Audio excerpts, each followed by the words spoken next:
Fala aí, pessoal, tudo bem? Voltamos, então, com nossas aulas de História do Brasil e, finalmente, entramos aqui hoje na República Oligárquica, certo?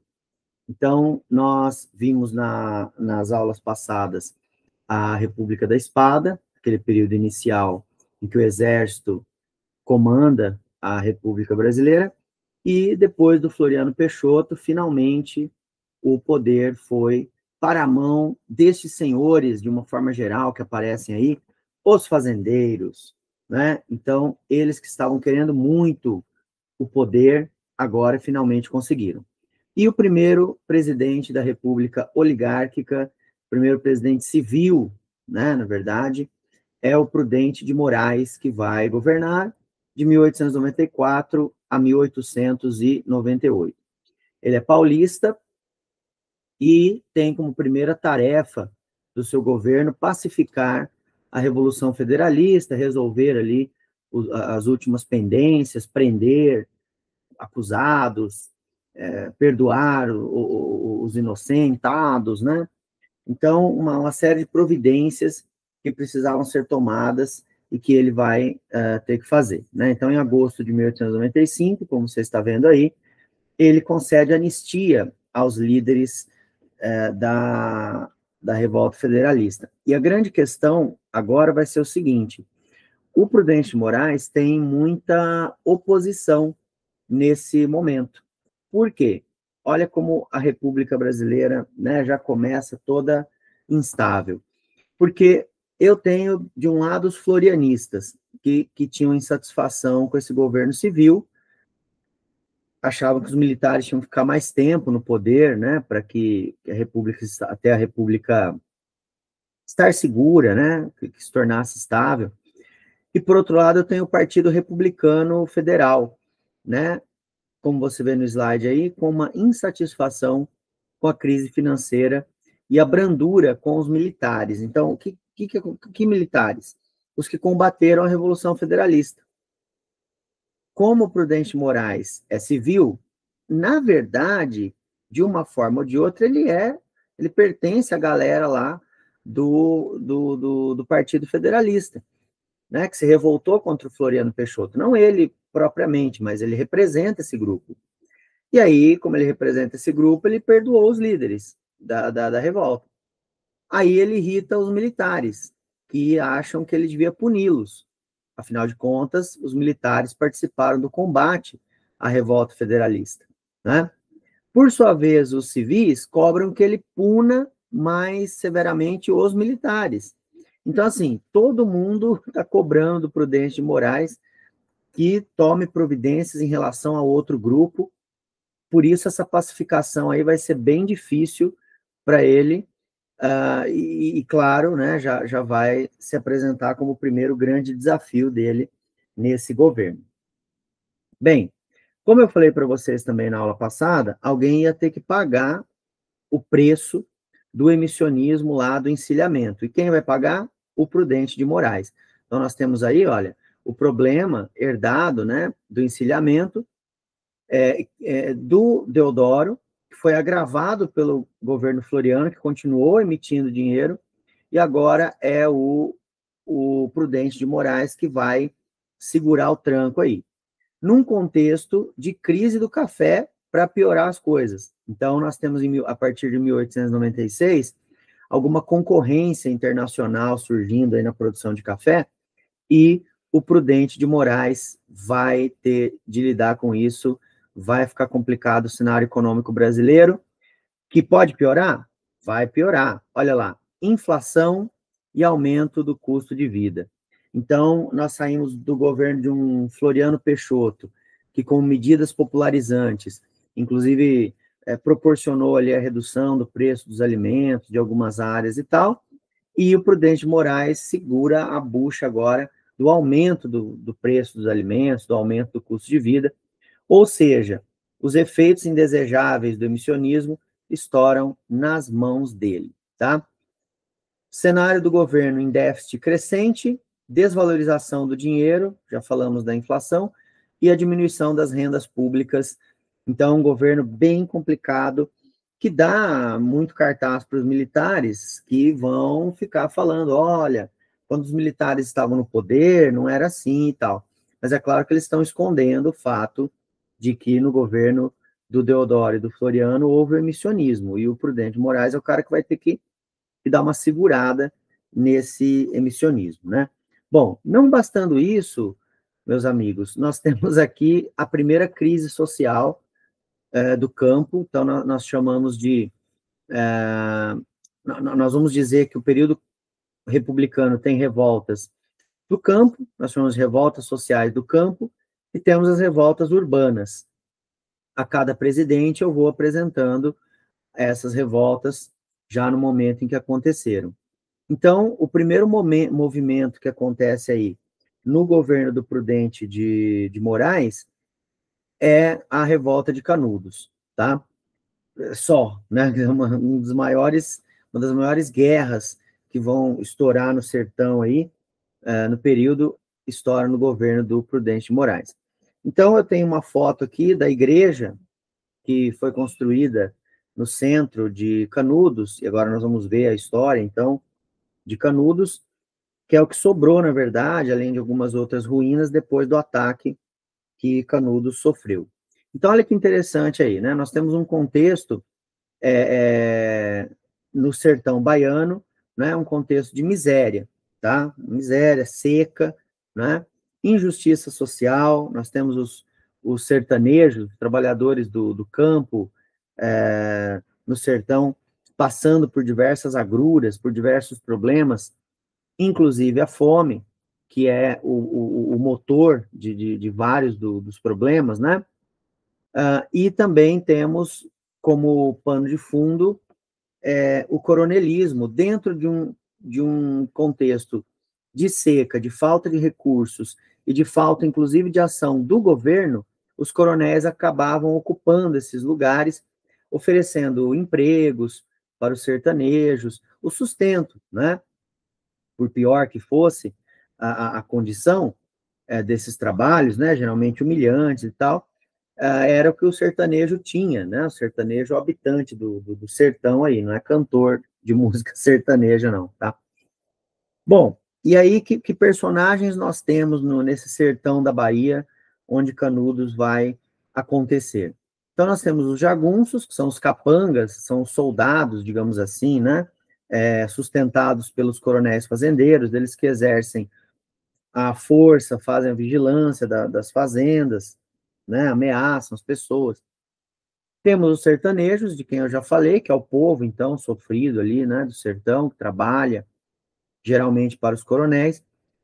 E aí nós temos um segundo movimento social do campo, que vai estourar ali mais ou menos junto com Canudos, que é o movimento do cangaço, tá? Então nós temos os cangaceiros, que são homens revoltados, olha aí no slide, né, que atacam os coronéis, tentam amenizar o sofrimento do sertão, uma espécie de banditismo social, que alguns antropólogos, né, alguns historiadores vão assemelhar a ação, claro, com muitas ressalvas, para que não fique anacrônico, né, mas mais ou menos o que fazem os traficantes de drogas hoje, né? Então, eles atuam, né, onde o governo deixa de agir, e é ali que eles ganham o seu poder. Os cangaceiros é uma coisa parecida, mas como eu falei, a gente precisa fazer as devidas relações, não dá para fazer uma comparação direta, mas em que sentido, né, se aproxima disso que eu falei? Porque o cangaceiro, ele é violento, ele é um bandido, né, considerado um bandido pela sociedade, né? Ele, então, exerce a violência, exerce o medo, mas ele tem como se dizia lá na gíria do sertão, tem os coiteiros, que são as pessoas comuns do povo que ajudam esses cangaceiros, seja oferecendo abrigo, seja vigiando, né, passando informações para os cangaceiros, e aí, em troca, esses cangaceiros ajudam essas pessoas, dão alimentos, dão dinheiro, né, ajudam a construir ali alguma coisa que a pessoa precise. Então, a população vê os cangaceiros como heróis, porque eles roubam dos ricos, digamos assim, né? E vão redistribuir, né? Parte do que eles vão roubar, eles vão distribuir para as pessoas que têm ali mais necessidade. Então, essa é a galera que está convivendo ali no sertão, e no meio dessas pessoas aparece Antônio Conselheiro. Ele será o líder que nós estudaremos aqui, então, nesse momento. E quem é o Antônio Conselheiro? O Antônio Conselheiro, a gente não sabe muita coisa sobre ele, mas ele andava pelo sertão fazendo discursos, profecias, né? E ele trouxe o sebastianismo para o sertão, né? Ele pega ali diretamente de Portugal aquele movimento, né, sebastianista, e tece suas profecias a partir dessa concepção do sebastianismo. Por onde ele vai passando, ele reforma igrejas, né, constrói cemitérios, o que ajuda muito a população mais humilde a manter a sua espiritualidade. Ele é católico, ele age junto à igreja, ações junto a estruturas católicas. Nessa época, o cemitério ainda, em grande medida, é administrado, os cemitérios, né, são em grande medida administrados pela igreja, mas eles já estão começando a passar por um processo de administração laica, ou seja, do Estado, justamente porque a República separou a igreja do Estado. Veja que interessante, né? Separou a igreja do Estado, né? Mas aí, se a gente refletir sobre algumas coisas hoje, no Brasil, né, fica meio complicado esse conceito de Estado laico. Bem, então, aqui nesse final do século XIX, está lá o Antônio Conselheiro fazendo suas profecias pelo sertão, né? Bom, e aí o que acontece? Ele atrai seguidores. Então, muita gente começa a crer que mais do que um profeta, né, o Antônio Conselheiro seria um messias. Então, você vê na literatura sobre esse período, na literatura mesmo de ficção, obras, né, literárias, a imagem do beato, né? O beato pode ser um padre mesmo, ou pode ser alguém que é identificado pela população mais humilde como um santo, como um salvador, ou às vezes um profeta, enfim, mas que tem algum poder místico ali envolvido. Então, nós temos o elemento do messianismo, tá? Do messianismo, que é a galera que vai, né, parecer aí com um salvador meio místico e tal, né? Bom, então, o Antônio Conselheiro atrai, então, vários seguidores, e ele atrai também perseguidores. Atrai também a galera que não vai curtir muito que ele fique falando verdades, ou que fique dando esperança para o povo ali, né, fora do sistema coronelista. E aí ele é identificado como um subversivo, né? Então, ele critica, por exemplo, o aumento de impostos que ocorre em algumas regiões, vai criticar o próprio mandonismo local dos coronéis fazendeiros, não é? E aí isso pega mal, né, dentro do contexto da época. Então, alguns vão dizer, né, que ele é louco, né, que ele é um cara meio estranho, assim, e tal, só porque ele faz isso aí, ó, anda com essa roupa, né, como se fosse um beato, um santo, com um cajado ali, pelo sertão, pregando profecias. Ah, imagina, né, um cara normal, né, um cara de boa. Bom, então, em 1893, ele está ali andando pelo sertão com essa galera e ele funda Canudos, o Arraial de Canudos, na região de Belo Monte, né? É uma pequena vila, né? Um arraial, uma pequena vila, que começa ali com 200, 300 pessoas, mas em 3 anos sobe para mais de 30 mil habitantes a região de Canudos, tá? Essa cidade, essa vila de Canudos. 30 mil habitantes para o Brasil do final do século XIX é muita gente. E para piorar a situação, é gente necessitada, é gente que antes alimentava o sistema coronelista e que agora tem para onde ir. Percebe o problema de Canudos? O Antônio Conselheiro, digamos, ele resolve um problema social que antes sustentava o sistema coronelista, né? Então, fica aí o enigma. E aí, nós temos charges que vão sair ali sobre o Antônio Conselheiro, como essa aqui, né, que Ângelo D'Agostini, que é um cartunista famoso da época, vai fazer, né? Aqui nós temos um elemento importante, a República Brasileira é sempre representada como uma mocinha jovem, tá? Você vê o barrete frígio em cima da cabeça da moça, esse é um dos símbolos da República, e em cima da cabeça do carinha armado ali atrás, do Antônio Conselheiro, você vê um chapéu que na época era tido como chapéu, um símbolo de loucura, esse tipo de chapéu aí, chapéu dos loucos, tá? Mostrando que o Antônio Conselheiro era, então, um líder de um reino maluco, né, de um mundo encantado, de gente delirante. Inclusive, eu tenho aqui, para mim, que essa cena é muito parecida com O Senhor dos Anéis. Quem já assistiu aí o primeiro filme do Senhor dos Anéis, levanta a mão aí, deixa eu ver. Tô brincando, não dá para eu ver, né? Mas escreve aí nos comentários. Eu já assisti o primeiro Senhor dos Anéis e tal.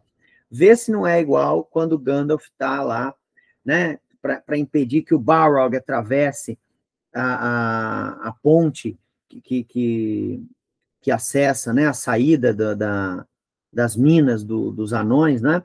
E aí ele fala o famoso "You shall not pass", né?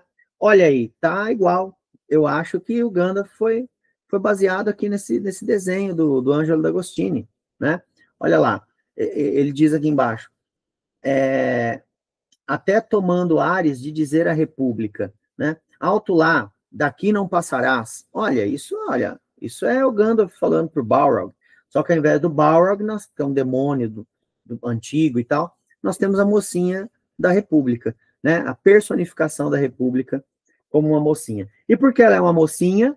Tem dois motivos. Primeiro, porque a República Brasileira é jovem mesmo, acabou de nascer, né? Basicamente. Tudo bem, então faria mais sentido um bebezinho, mas tudo bem, né? Uma representação, como a República existe, toma decisões, tá? Tanto que só uma moça já de uma certa idade, porém nova. E segundo, a alusão à ingenuidade, porque muitas das charges vão mostrar, por exemplo, coronéis velhacos, né? Tentando enganar a mocinha republicana, né? Também tem a ver com a questão de gênero na época, né? A questão da imagem que a mulher tem, forçada, né? De já realmente ser uma pessoa mais ingênua que o homem e tal. Mas aí, enfim, nós temos várias questões de época que podem ser trabalhadas, né? Nessas charges. Bom, vamos aos motivos, então, da perseguição ao Antônio Conselheiro. Insatisfação dos grandes fazendeiros, porque ele ameaça o sistema coronelista, como a gente já viu. Insatisfação da Igreja Católica. Opa, mas o Antônio Conselheiro falou que ele era católico, reformava igrejas, construía cemitérios e tal. Vamos lá. Quando ele funda Canudos, ele constrói uma igreja católica no centro de Canudos, tá? O exército dele, ele chama de exército católico, inclusive, tá? O exército que protege Canudos. E ele recebe esses sertanejos e os acolhe muito bem. Então, muitas pessoas do sertão preferiam seguir o Antônio Conselheiro do que ir à missa com um padre tradicional ali da região, porque os padres, alguns padres, né, dessas regiões, às vezes davam preferência para os mais ricos. Como a Igreja Católica é uma instituição muito grande, a pessoa passava despercebida ali dentro. Então, em Canudos, né, os fiéis se sentem muito mais acolhidos, e isso fazia com que muita gente parasse de frequentar a igreja, né, e a missa, e fosse frequentar as celebrações do Antônio Conselheiro. Além dessa questão, né, poxa, eu vou ali na missa com o padre, ou eu vou ter contato direto com o beato, né, direto com alguém que vai, né, salvar o mundo, salvar a minha alma e tal. Então, é realmente uma questão bastante polêmica, ele acaba, portanto, rivalizando com a Igreja Católica. E a insatisfação do governo. Olha lá, vamos ver aqui o que acontece aqui com esse governo. O governo vai dizer o seguinte: o Antônio Conselheiro é monarquista. Por quê? Porque ele traz as profecias do sebastianismo e fala em reino de felicidade, retorno do rei Dom Sebastião, que vai voltar não só para Portugal, mas vai passar também no Brasil, né? E tudo isso tenta um linguajar, tem terminologias monárquicas. E aí o governo vai acusar o Antônio Conselheiro de ser adepto da monarquia. Isso era crime no começo da República. E vai identificar, tá, nas ações do Antônio Conselheiro, um banditismo também. Por quê? Porque ele dava abrigo aos cangaceiros, não é? Os cangaceiros, aquele movimento que eu falei para vocês, né? Ele surge por quê? Porque geralmente eu tenho ali um jagunço que sofre uma humilhação, passa por uma situação ali, às vezes comete um crime matando um coronel e tal, e aí ele sai entra em algum bando, né, de cangaceiros, a fazer a justiça, né, ele vira um justiceiro, fazer a justiça com as próprias mãos por ali, pelo sertão, tá?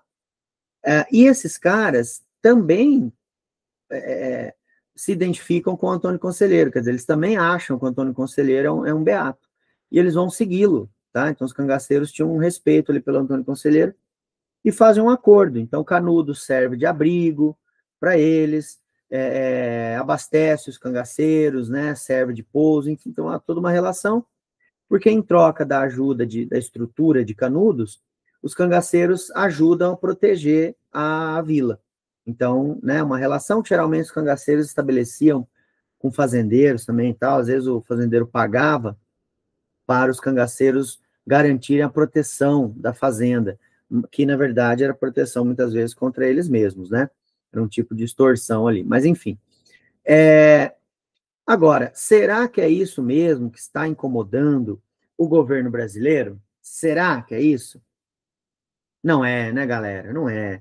Olha o que está incomodando o governo brasileiro. Canudos não paga impostos. Ah, Michel, vai me dizer que o problema era dinheiro? Era dinheiro. Então, todo município paga impostos. Canudos se tornou uma cidade gigantesca, né? E aí, uma cidade desse tamanho não paga impostos, então o governo tentou várias abordagens junto ao Antônio Conselheiro, tentando fazer com que ele pagasse impostos, com que transformasse Canudos numa cidade. Ele mesmo poderia ser o prefeito já dessa cidade. Mas aí qual que é o problema, pessoal?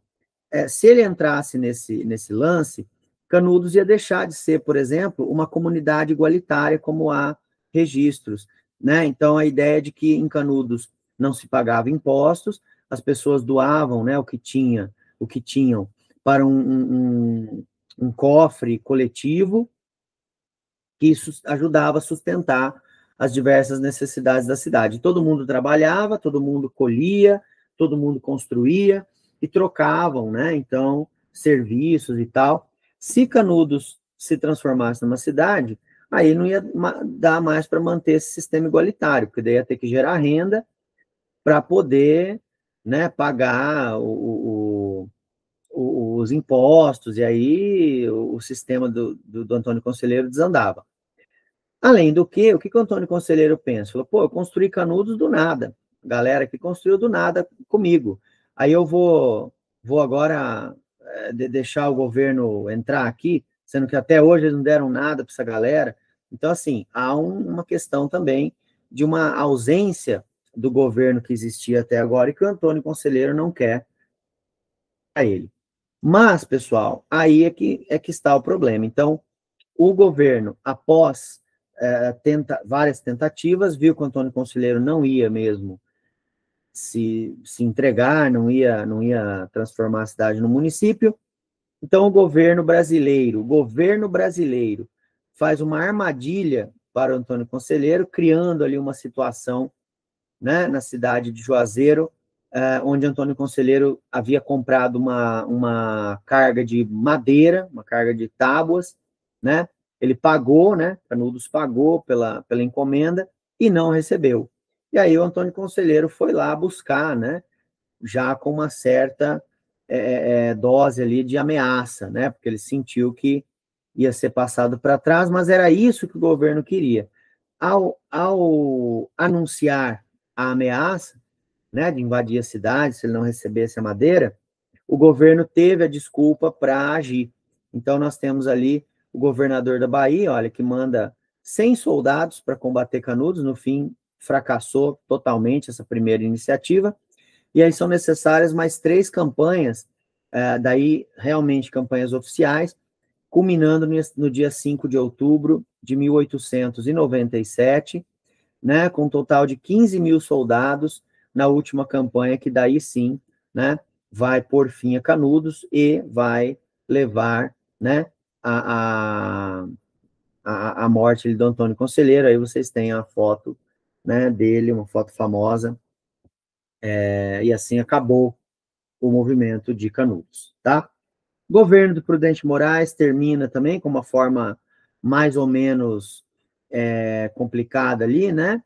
No dia 5 de novembro de 1897, feita a recepção dos soldados que venceram Canudos, e nessa ocasião, Prudente de Moraes sofre um atentado, tá? Mas ele sai ileso.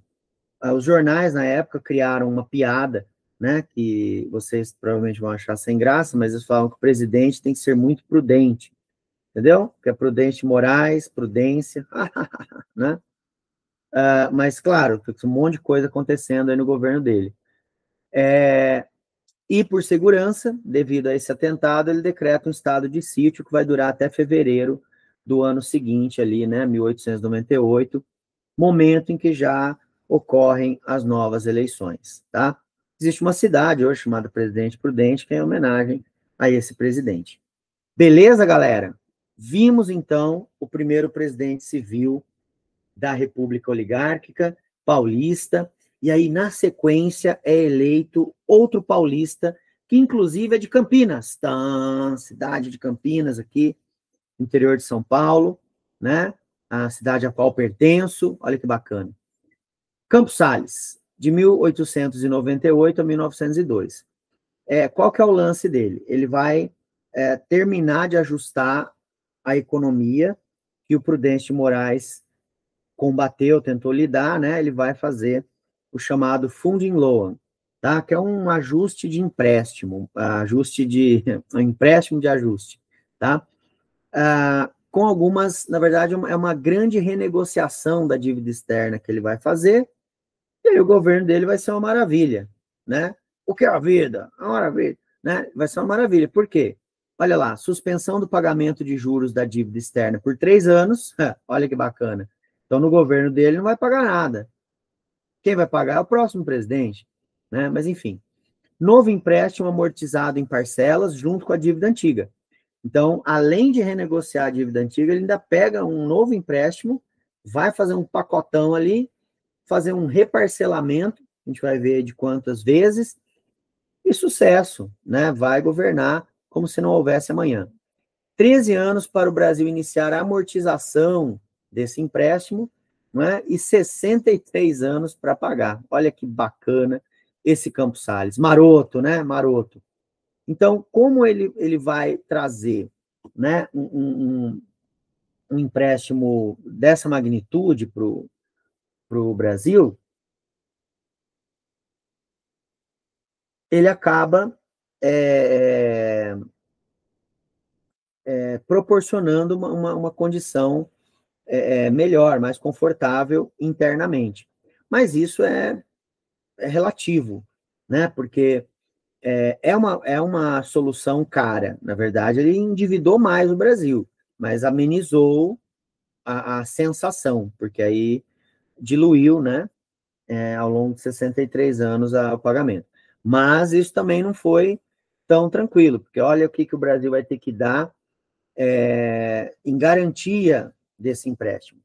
Hipoteca das receitas alfandegárias do Porto do Rio de Janeiro, né, e da Companhia de Abastecimento de Água, também do Rio de Janeiro. Lembrando, mais uma vez, né, pessoal, que o Rio de Janeiro é a capital aqui do Brasil desde 1763, né, foi lá o Marquês de Pombal ainda, lá no século XVIII. Desde então é o Rio de Janeiro. Então, aqui, ao longo da República, o Rio de Janeiro continua sendo a capital, tá? Então, se o Brasil não pagar, o Banco da Inglaterra já tem acesso a essas duas companhias aí direto, né? Então, tem que pagar. Bom, o ministro da Economia da época, Joaquim Murtinho, vai iniciar, então, outro aspecto do governo do Campos Salles, que é o saneamento financeiro. Então, a Inglaterra fala assim, olha, para eu emprestar esse dinheiro, vocês precisam apertar o cinto aí, pôr o pé no freio. Então, nós temos o saneamento financeiro, que são medidas para fortalecer o dinheiro do Brasil como exigência da Inglaterra. Então, destruição de moeda, isso é uma prática que já era comum em outros países, inclusive, né? Então, você destrói meio circulante para diminuir o dinheiro em circulação e aumentar, portanto, a força desse dinheiro, né? Então, você reduz um pouco o efeito da inflação. Contenção de gastos do governo, esse deve ter sido difícil, né, para o governo brasileiro, tá? Conter gastos, olha, o governo brasileiro tem problemas com isso. Redução do crédito, para que eu reduza a quantidade de inadimplência também, né? Cancelamento de obras públicas, aí isso o governo brasileiro faz tranquilamente. Vai ter que cancelar, que pena. Então, desde essa época já tem essa palhaçada aí. E os novos impostos, aí o governo é expert também, né? Novos impostos e aumento dos antigos. Tá vendo, pessoal? Como não adianta a gente ficar brigando por partido político, se é A, se é B. É a política pública brasileira, olha, desde aqui nós estamos no fim do século XIX ainda, início do XX, e eu já tenho políticas muito parecidas com o que a gente tem hoje em 2025, tá? Então, tá aí, né, o conjunto de medidas que a gente chama de saneamento financeiro, a fim de fortalecer a economia do Brasil, que é uma exigência do Banco da Inglaterra. Bom, resultado do saneamento: elevação da taxa cambial, crescimento da receita pública, nós temos uma elevação de 8,5 para 12,5 pence por R$1.000, então há uma valorização, né, do dinheiro. Porém, efeitos negativos. A redução do crédito em si faz a economia desaquecer um pouco, desestímulo à indústria, que é uma marca, né, insistente aí dos governos até que o Vargas chegue, congelamento dos salários, isso é polêmico, né, recessão no comércio e na indústria, desemprego, aumento dos preços e o descontentamento dos cafeicultores. Ei, cafeicultores, sempre descontentes, né, com o fortalecimento da moeda. Por que eles estão descontentes? Porque eles vivem da exportação. Tendo uma moeda mais forte, as nossas exportações perdem competitividade. E aí o café vai passar, né, por problemas aí para continuar se mantendo no mercado, né, visto que o dinheiro brasileiro se tornou mais forte agora. E olha que foi um pouco mais forte, né, mas já incomoda a galera. Bom, até que foi um valor bacana, né, de 8,5 para 12,5, legal. Bom, gente, e por fim, o governo do Campos Salles é conhecido pela política dos governadores ou política dos estados. Cada livro vai trazer de um jeito, mas a definição é a seguinte: é uma troca de favores entre o presidente e os governadores, tá? Que na época eram chamados de presidentes de estado. Pode ser que você encontre esse termo, está se referindo ao governador, tá? Então, como que é essa historinha? Vocês sabem que na República Oligárquica as eleições eram mega fraudulentas e a coisa, na verdade, era toda combinada já entre os políticos mais proeminentes. Mas para garantir que o sistema oligárquico funcionasse, né, o presidente cria um grupo que se chama Comissão Verificadora de Poderes, tá? Olha só, o presidente cria um órgão para sustentar a corrupção eleitoral do Brasil. Olha que início fantástico da República Brasileira. Então, a ideia é a seguinte: o presidente indica o sucessor. Então, vamos aqui para a realidade. O Campos Salles chega e fala, olha, eu quero que o próximo presidente seja o Rodrigues Alves, tá? Aí vai haver um jantar no Rio de Janeiro com as lideranças dos partidos e tal, e eles vão negociar, vão bater o martelo e falar, beleza, vai, então vamos lançar o Rodrigues Alves como o candidato da máquina eleitoral. Legal. Para garantir os votos, com quem que eu falo? Falou em votos, eu falo com os coronéis. E muitos desses coronéis fazendeiros são governadores. Então, a Comissão Verificadora de Poderes vai visitando os governadores nos estados e propondo a seguinte troca. Fala, olha, governador, nós garantimos a sua reeleição, né? Não é gostoso ser governador? É gostoso, né? Ganha um dinheirão, não faz quase nada, manda em todo mundo. Então, nessa época só, tá, gente? Só nessa época, imagina, né? Não estou falando de hoje, estamos lá no início do século XX, tá bom? Não é sobre hoje que eu estou falando, tá? Então, fica aí o enigma. Bom, então eles visitam os governadores e vão propor o seguinte, olha, governador, que é um coronel fazendeiro, você garante os votos aí para o Rodrigues Alves e a gente garante a sua reeleição. Você quer? O cara, óbvio que quer, né? Vai continuar, né? E aí vem a troca, né? Então, o governador garante eleitores para o próximo presidente e o que a Comissão Verificadora de Poderes faz? Ela verifica os poderes dos outros candidatos daquele estado, tá? Então, eu fiz acordo aqui com o coronel Juquinha, que é o governador aqui. Aí o Juquinha me fala, olha, tem o coronel Michel ali, tem o coronel Girafales, tem o coronel Brebels, e aí ele vai passando os nomes, a comissão vai peitando esses caras, tipo, olha, a gente sabe, eles vão descobrir crimes, vão descobrir desvios de conduta e tal, vão achar podres dessa galera que eles possam barganhar.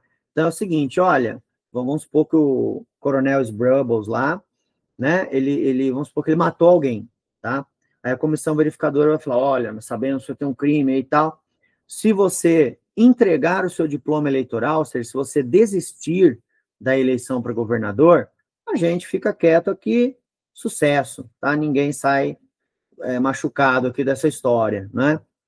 Esse cara provavelmente, então, entrega, né, o seu mandato, né, seu diploma eleitoral, né, ou seja, abre mão de participar das eleições, né, em troca da permanência do sigilo sobre qualquer problema ali que ele tenha, e assim a comissão verificadora vai eliminando os rivais do coronel com quem eles negociaram, né, a reeleição, e dessa forma eles garantem essa reeleição, porque daí com muito menos rivais, ou com nenhum rival, né, automaticamente esse governador vence as eleições, tá?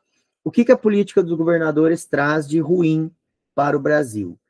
Oficialização da política do café com leite. O pessoal na época sabia que isso existia. Isso é um acordo entre São Paulo e Minas, com participação de algumas oligarquias do Rio de Janeiro também, para uma espécie de revezamento do poder ali, principalmente no âmbito presidencial, tá? Entre São Paulo e Minas. Não é um revezamento bonitinho, não tem que ser São Paulo, Minas, São Paulo, Minas, São Paulo, Minas. Mas, né, a gente vai perceber que ao longo do governo prevalece, o importante é que prevaleçam presidentes de São Paulo ou de Minas, tá? Quando entra de outro lugar, é porque deu fezes. E aí, a gente vai precisar entender essas fezes aí depois. Então, política do café com leite, porque São Paulo é um grande produtor de café, Minas um grande produtor de laticínios, as oligarquias mineiras mandam no maior eleitorado, as oligarquias paulistas são as mais endinheiradas, então uma união ali dos dois estados mais poderosos na época das oligarquias. Fortalecimento do coronelismo, então esse poder local é reforçado agora por um aparato federal, e aí tudo que a gente conhece dessa época sobre eleição acaba se consolidando. Voto de cabresto, que é esse voto guiado, né? Então, como se fosse o cabresto de um animal ali, né? Que é o controle dos votos, tá? De acordo com a influência do coronel, como está no slide aí. Então, eu sou um coronel, a pessoa trabalha para mim, né? Naquelas condições que a gente sabe que acontecem ali no mundo rural brasileiro dessa época. Aí eu falo para o cara, olha, vota no candidato X, né? Que eu já estou aqui lançando aqui, estou defendendo a candidatura dele. Se não, sei lá, tiro o seu emprego. Se não, posso bater em você. Tá? Então, várias ameaças são feitas para forçar o candidato, né, geralmente homem humilde do campo, a votar em determinados candidatos. Tá? Galera, daí, outro problema de tudo isso, ó, corrupção e fraude eleitoral, né? Currais eleitorais, que eram lugares onde esses eleitores vão ficar concentrados para que haja uma contagem deles antes da eleição, né? A ação de jagunços que vão ameaçar essas pessoas e o nepotismo. Inclusive, já que eu estou gravando esse vídeo aqui no final de outubro de 2025, né? Vocês viram que o STF acabou de aprovar ali, né, que contratar parentes para cargos comissionados não é crime de nepotismo mais, tá? Então agora temos uma polêmica nova aí, mais uma para a coleção, né? Então, o que é o nepotismo, afinal? É justamente você contratar parentes para a política, né, ou facilitar, né, a eleição de parentes usando sua influência política já estabelecida. Então, isso tem vários desdobramentos complicadíssimos, por exemplo, hoje em dia na política brasileira, mas parece, né, que de repente já não é mais um problema aí. Bom, quer dizer, moralmente e nós temos que lutar para que isso não vá adiante, né? Mas, enfim, nos atendo à época em que isso era um crime, né? Quer dizer, em que isso era um problema moral, porém era permitido pelo governo, parece que nós estamos voltando agora, né, a permitir. Então, por um tempo foi proibido, né, o nepotismo era visto como um crime, agora, tal como na República Oligárquica, estão querendo flexibilizar essa história do nepotismo aí. Tudo bem? Mas na República Oligárquica era uma prática normalíssima, ninguém iria questionar muito essa questão, tá? Mas, como eu falei para vocês, a galera sabia desses conchavos políticos que estavam acontecendo no Brasil. Então, nós temos charges famosas, como essas que nós estamos vendo aí, que mostram o voto de Cabresto. Olha lá a República, de novo, como uma mocinha ingênua, né? Está escrito aqui República, não, está escrito soberania na saia da moça, o barrete frígio da República, tá? E aí o coronel, ó, está escrito político aqui, né? Coronel fazendeiro, político, trazendo o eleitor no cabresto. Então, essa é a representação da época, tá? Do voto de cabresto. Eles sabiam da política do café com leite? Sabiam também. Essa outra charge famosa, né?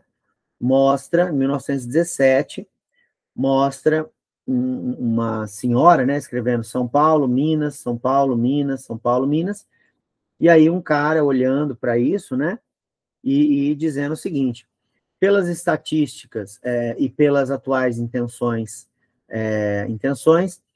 parece que os outros estados do Brasil não são interessantes ou interessados, né? Então mostra ali a farsa, né, da República do Café com Leite.